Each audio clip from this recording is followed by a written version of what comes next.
नमस्कार दोस्तों, एक बार फिर से स्वागत है आपके अपने चैनल रियल इन्फोटेनमेंट पर। दोस्तों, आज हम बात करने वाले हैं एसआईपी के बारे में। एसआईपी होता क्या है, एसआईपी में कितना इन्वेस्ट करें और एसआईपी में कितने समय तक के लिए इन्वेस्ट करें, क्या एसआईपी फ़ायदेमंद है, क्या एसआईपी में कंपाउंडिंग का इफ़ेक्ट पड़ता है। इन सभी चीज़ों की जानकारी आज हम इस वीडियो में लेने वाले हैं। लेकिन उससे पहले देखते हैं ये वीडियो कि कंपाउंडिंग का क्या इफ़ेक्ट पड़ता है और कंपाउंडिंग कैसे आपके इन्वेस्टमेंट को फ्यूचर में और अच्छा रिटर्न दे सकता है। आज हम इसी के बारे में चर्चा करने वाले हैं, लेकिन उससे पहले यह वीडियो देखते हैं। एक बार एक कवि हुआ करता था। उसकी माली हालत इतनी खराब हुई कि घर में खाने के लाले पड़ गए। इसी कारण उसने महल में जाकर राजा से मदद मांगने का फैसला किया।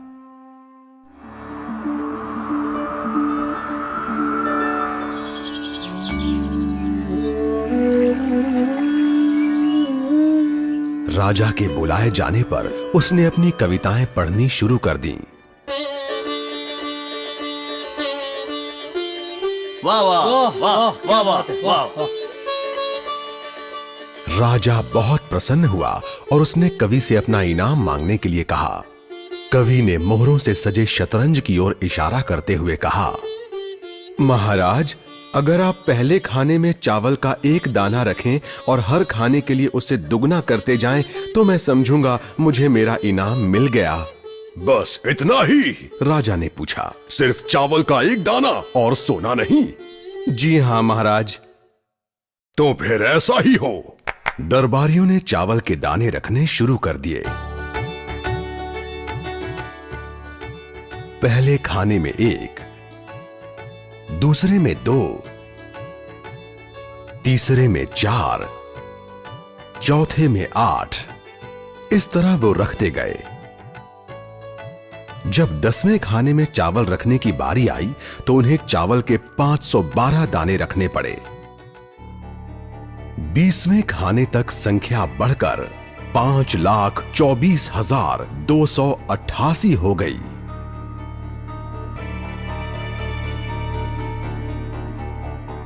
आधे हिस्से तक आते आते 32वें खाने में चावल के दानों की गिनती 214,74,83,648 हो गई।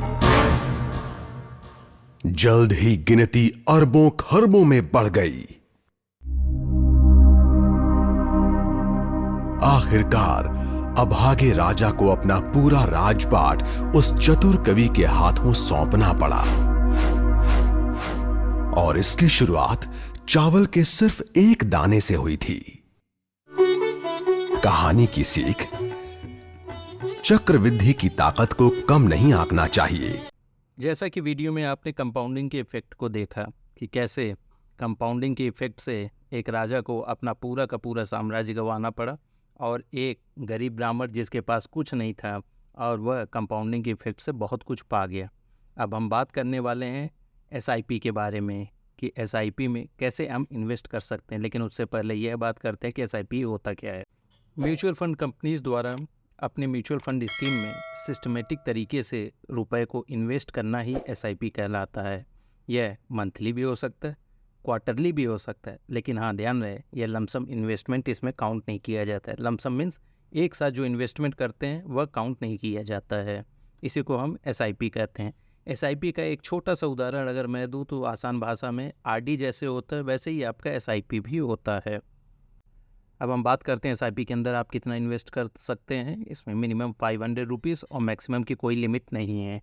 और यदि हम बात करें कि अगर एसआईपी का कोई भी इंस्टॉलमेंट मिस हो जाता है तब क्या होगा, तो इससे कोई फ़र्क आपके एसआईपी पे नहीं पड़ने वाला। जैसा कि इंश्योरेंस में होता है, इंश्योरेंस में यदि आपका पेमेंट मिस हो जाता है तो आपका पॉलिसी इनएक्टिव हो जाता है, लेकिन यहाँ पर कोई इम्पैक्ट नहीं पड़ेगा और आपका जो भी इन्वेस्ट किया गया है वो उस पर रिटर्न आपको मिलता रहेगा और फर्दर आप उसको फ्यूचर में कंटिन्यू कर सकते हैं।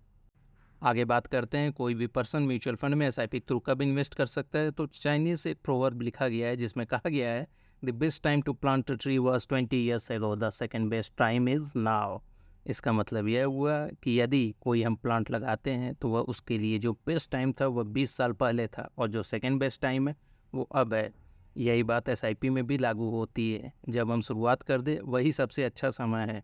हालांकि अगर हम पहले और शुरू किए होते तो आज उसका बहुत अच्छा रिटर्न मिल सकता था, लेकिन due to lack of knowledge कुछ भी जो भी हम स्टार्ट नहीं कर पाए, तो अब हम कंटिन्यू करें और आगे लॉन्ग टर्म जाते हैं तो हमें बहुत अच्छा उस पर रिटर्न प्राप्त हो सकता है।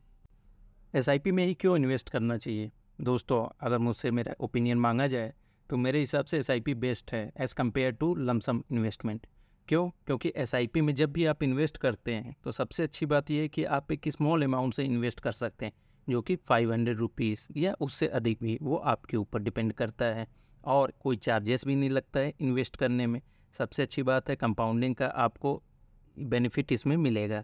और साथ ही साथ मार्केट की जो वॉलेटिलिटी रहती है, जो भी उतार चढ़ाव रहता है, उसका भी हमें बेनिफिट मिल सकता है। उदाहरण के तौर पे सपोज़ आज किसी चीज़ की कीमत 100 रुपये है, मार्केट गिरता है, तो अब बेस्ट टाइम होता है आपके पास इन्वेस्ट करने के लिए। क्यों?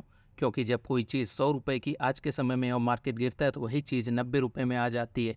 तो हम जो भी 100 रुपये अगर सपोज़ इन्वेस्ट कर रहे हैं तो उसमें जो हमें क्वांटिटी मिल रही है वो हमें अधिक मिलेगी। और यही मार्केट जब बढ़ता है तो 100 रुपये की कीमत 110 रुपये हो जाती है। तो हमारा जो भी इन्वेस्ट किया है वो भी साथ साथ रिटर्न हमें अच्छा दे रहा होगा, और जो भी हम उससे ख़रीदारी करेंगे वो थोड़ा हमें उस समय महंगे में मिलेगा।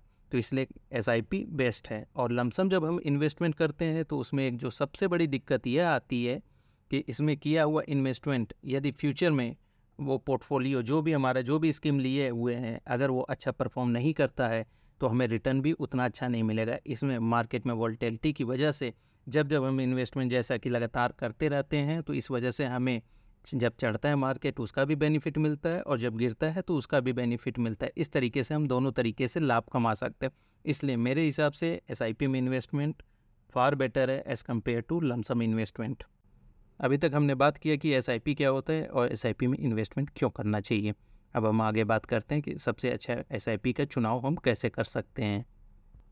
हालांकि ये थोड़ा सा एक टिपिकल प्रोसेस है, लेकिन हाँ, अगर हमें इसकी जानकारी हो जाती है तो हम एक अच्छे एसआईपी का चुनाव कर सकते हैं और हम बेहतर रिटर्न भी प्राप्त कर सकते हैं। तो आज हम वीडियो में यही देखने वाले हैं कि ऐसे कौन कौन से इंडिकेटर्स हैं जिनको हम जानकर या देखकर पता लगा सकते हैं कि यह हमारे लिए बेस्ट एसआईपी है।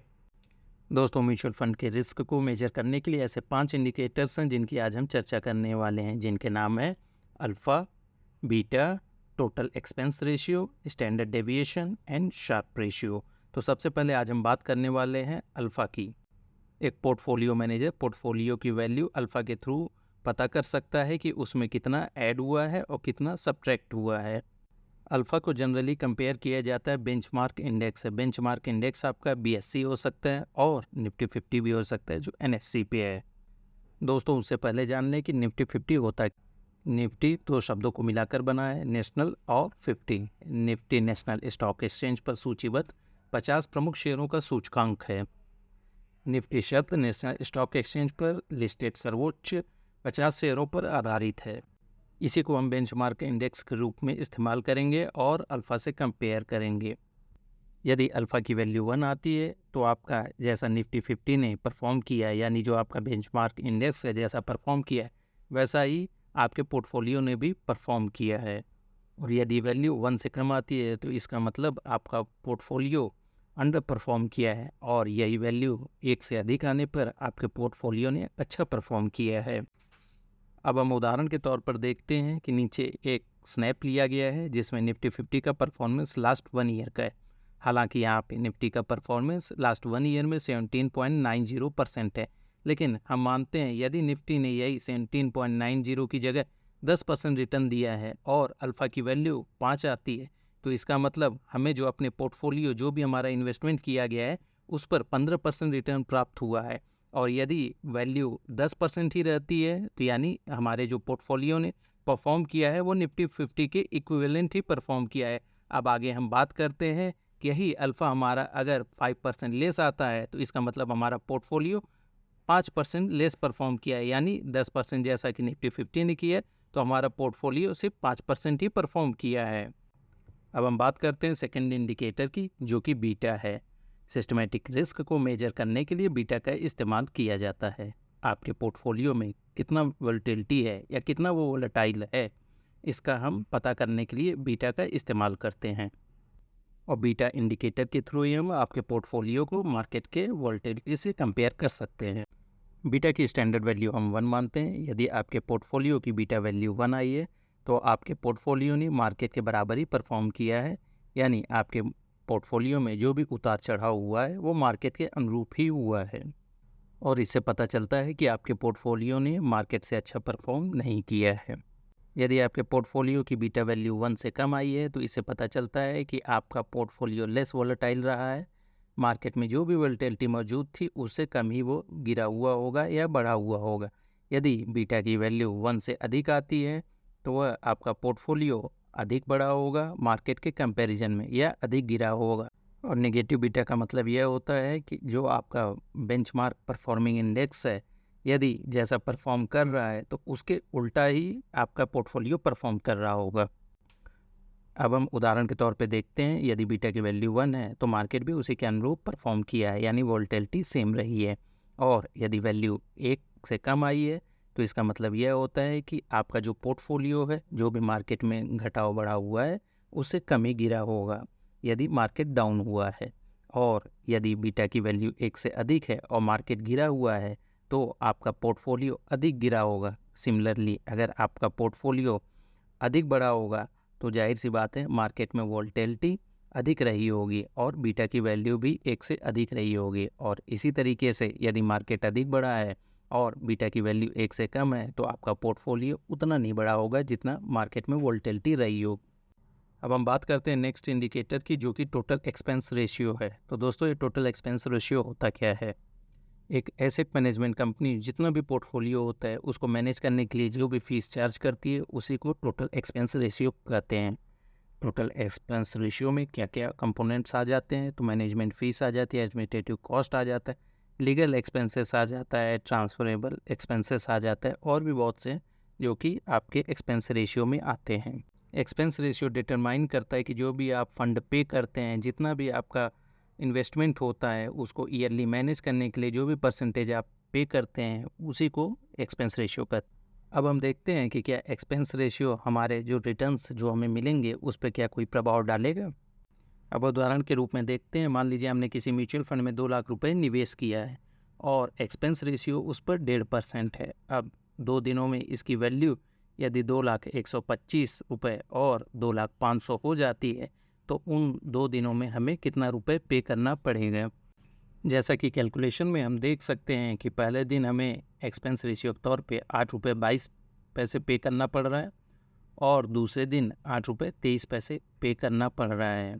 इससे कोई फ़र्क नहीं पड़ता है कि हमारा पोर्टफोलियो पॉजिटिव में है या नेगेटिव में है, हमें एक्सपेंस रेशियो हर दिन पे करना पड़ेगा जब तक हम उसमें इन्वेस्ट किए हुए हैं।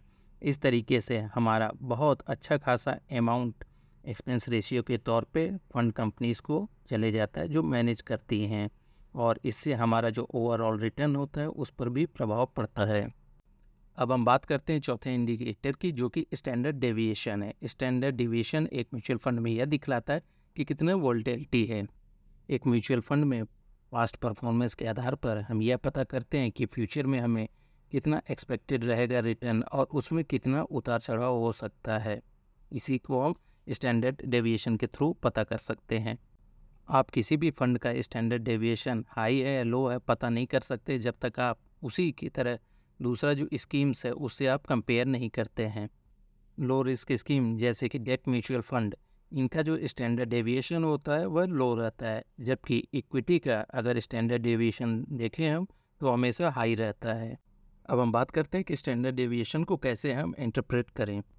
स्टैंडर्ड डेविएशन से हम म्यूचुअल फंड के रिस्क का पता कर सकते हैं और इक्विटी में जितना भी हाई स्टैंडर्ड डेविएशन होगा वो हमेशा हाई रहेगा एज़ कम्पेयर टू आपके डेट स्कीम में। अब हम बात करते हैं स्टैंडर्ड डेविएशन के वैल्यू की। तो आपका जो भी फंड है उसका जो मीन निकलता है और उसे जो स्टैंडर्ड डेविएशन प्राप्त होता है उसी से पता चलेगा कि म्यूचुअल फंड पे रिटर्न हमें फ्यूचर में घटेगा या बढ़ेगा। अब हम बात करते हैं ग्रॉस रिटर्न्स की। तो हिस्टोरिकल डाटा जो भी हम कलेक्ट करते हैं उसके थ्रू स्टैंडर्ड डेविएशन हमें हेल्प करता है कि फ्यूचर में हम पता कर सकते हैं कि म्यूचुअल फंड में वह घटाएगा या बढ़ाएगा और जो रिटर्न मिलेगा उसमें कितना डिफरेंस रहेगा। अब बात करते हैं हम ड्यूरेशन की। तो जैसा देखा गया है कि स्टैंडर्ड डेविएशन हमेशा लंबी अवधि में कम ही रहता है और जबकि शॉर्टर पीरियड में हमेशा हाई रहता है।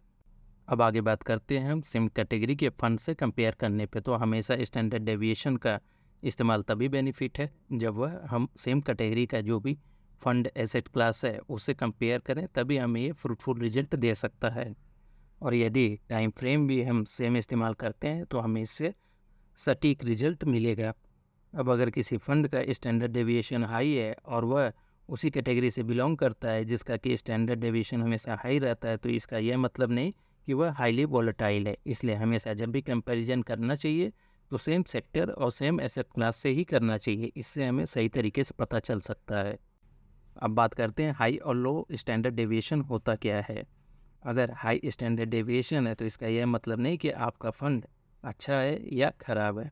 ऐसे बहुत से फंड्स हैं जहाँ पर अच्छा रिटर्न भी प्राप्त हुआ है और वहाँ पर स्टैंडर्ड डेविएशन भी हाई है। और उसी के अपोजिट में कुछ हैं एसेट ऐसे क्लास या फंड भी हैं जहाँ पर स्टैंडर्ड डेविएशन हाई है और रिटर्न भी नेगेटिव है या एवरेज रिटर्न प्राप्त हुआ है। इसलिए स्टैंडर्ड डेविएशन को कभी भी अलग से इस्तेमाल नहीं करना चाहिए। जब भी इसका इस्तेमाल करें तो इसके साथ साथ शार्प रेशियो, अल्फ़ा, बीटा या और भी कोई इंडिकेटर है उसका भी इस्तेमाल ज़रूर करना चाहिए। अब हम बात करते हैं अपने लास्ट इंडिकेटर की, जो कि शार्प रेशियो है। एक म्यूचुअल फंड या इन्वेस्टमेंट पोर्टफोलियो में पोटेंशियल रिस्क एडजस्टेड रिटर्न्स को मेजर करने के लिए शार्प रेशियो का इस्तेमाल होता है। रिस्क एडजस्टमेंट रिटर्न का मतलब यह होता है कि जो भी इन्वेस्टमेंट है उसमें जो रिस्क फ्री रिटर्न हुआ है उसके ऊपर जो भी रिटर्न प्राप्त हुआ है वही रिस्क एडजस्टेड रिटर्न कहलाता है। इन्वेस्टमेंट में रिस्क को एडजस्ट करने के बाद क्या परफॉर्मेंस आता है, इसीलिए इसका इस्तेमाल किया जाता है। जितना अधिक शार्प रेशियो होगा उतना ही रिस्क अधिक लेने पे हमें अधिक रिटर्न प्राप्त हुआ होगा। अब हम आगे बात करते हैं कि शार्प रेशियो का म्यूचुअल फंड में क्या महत्व है। यह रिस्क एडजस्टमेंट रिटर्न को मेजर करने में इस्तेमाल होता है। तो हम देखते हैं कि किस तरीके से इसका इस्तेमाल किया जाता है। जैसा कि हम देख चुके हैं कि एक म्यूचुअल फंड पोर्टफोलियो में जितना अधिक शार्प रेशियो होगा उतना ही बेटर हमें रिस्क एडजस्टमेंट रिटर्न प्राप्त होगा। जबकि उसी के अपोजिट में यदि निगेटिव शार्प रेशियो होता है तो वह बताता है कि हमें ज़्यादा इन्वेस्ट करने की ज़रूरत है रिस्क फ्री एसेट्स में, बजाय कि ऐसा फंड जिसका रेशियो निगेटिव हो। अब बात करते हैं फंड्स को कंपेयर करने में। तो शार्प रेशियो एक पॉपुलर मैट्रिक है जो कि सेम कैटेगरी के फंड्स को कंपेयर करने में इस्तेमाल होता है। जब हम सेम कैटेगरी के फंड्स को कंपेयर करते हैं तो हमें यह सुनिश्चित करना होगा कि उसमें जो लेवल ऑफ रिस्क है वह भी एक्सपोज हुआ हो सेम लेवल पे ही। आगे हम बात करते हैं म्यूचुअल फंड का आप कंपेयर कर सकते हैं इसके बेंचमार्क के साथ। म्यूचुअल फंड के सेम कैटेगरी के साथ साथ हम इसके बेंचमार्क साथ भी इसका हम कंपेयर कर सकते हैं। इससे हम यह पता कर सकते हैं कि हमारे फंड ने अंडर परफॉर्म किया है या आउट परफॉर्म किया है अपने बेंचमार्क से, और जिससे हमें यह पता चलेगा कि हमने जो भी रिस्क लिया है तो उससे हमें हमारे फंड पे कैसा परफॉर्मेंस मिल रहा है। चलिए एक उदाहरण के रूप में हम इसको समझते हैं। जैसा कि आप टेबल में देख सकते हैं, एक फ़ंड ए है और एक फ़ंड बी है जिसमें एक्सपेक्टेड रिटर्न दिखाया गया है 15% और 12%, और रिस्क फ्री रेट है 6% और 6%, दोनों का सेम है। स्टैंडर्ड डेविएशन यहाँ पर जो लिया गया है वह 8% है फ़ंड ए का और फ़ंड बी का 5% है, और जो शार्प रेशियो निकल कर आता है वह 1.13 और फ़ंड बी का निकल कर आता है 1.20। अब इस टेबल को देखकर यह लगता है कि फंड ए जो एक्सपेक्टेड रिटर्न जो हमें देगा फ्यूचर में वह अधिक देगा as compare to fund B. हालांकि जब हम रिस्क फैक्टर और शार्प रेशियो को कंप्यूट करते हैं तो हमें पता चलता है कि फ़ंड बी अच्छा परफॉर्म किया है। इससे पता चलता है कि फ़ंड बी ने रिस्क को एडजस्ट करके हमें हाई रिटर्न प्रोड्यूस किया है एज़ कम्पेयर टू फंड ए, और यहाँ पर शार्प रेशियो भी फंड बी का बेटर है एज़ कम्पेयर टू फंड ए। तो फंड बी हमें फ्यूचर में इन्वेस्टमेंट का अच्छा ऑप्शन देता है। यहाँ पर शार्प रेशियो 1.2 निकलने का मतलब यह आता है कि यदि आपका बेंचमार्क इंडेक्स 1% इंक्रीज़ होता है तो आपका फंड 1.2% इंक्रीज़ होगा बेंचमार्क इंडेक्स से। दोस्तों, हालांकि इस वीडियो में जितने भी इंडिकेटर्स हैं मैंने उनको समझाने की कोशिश की है, और इसके अलावा और भी बहुत से इंडिकेटर्स हैं जिनको आप इस्तेमाल कर सकते हैं जब भी आप एक SIP का चुनाव करें। हालांकि इस वीडियो को समझना थोड़ा सा कठिन है, लेकिन यदि आप समझ जाते हैं तो आप अपने लिए एक बेहतर SIP प्लान कर सकते हैं। दोस्तों, इसी के साथ इस वीडियो को अंत करते हैं, और मैं कोशिश करूंगा कि नेक्स्ट वीडियो में मैं आपके लिए कुछ ऐसे म्यूचुअल फंड स्कीम्स ला सकूं जहां पर इन्वेस्ट कर बेटर रिटर्न प्राप्त कर सकते हैं। मुझे उम्मीद है यह वीडियो आपको पसंद आई होगी। यदि आपको वीडियो पसंद आई तो प्लीज़ चैनल को लाइक, सब्सक्राइब और शेयर ज़रूर करें। मिलते हैं फिर किसी नेक्स्ट वीडियो में नए टॉपिक के साथ। तब तक के लिए जय हिंद।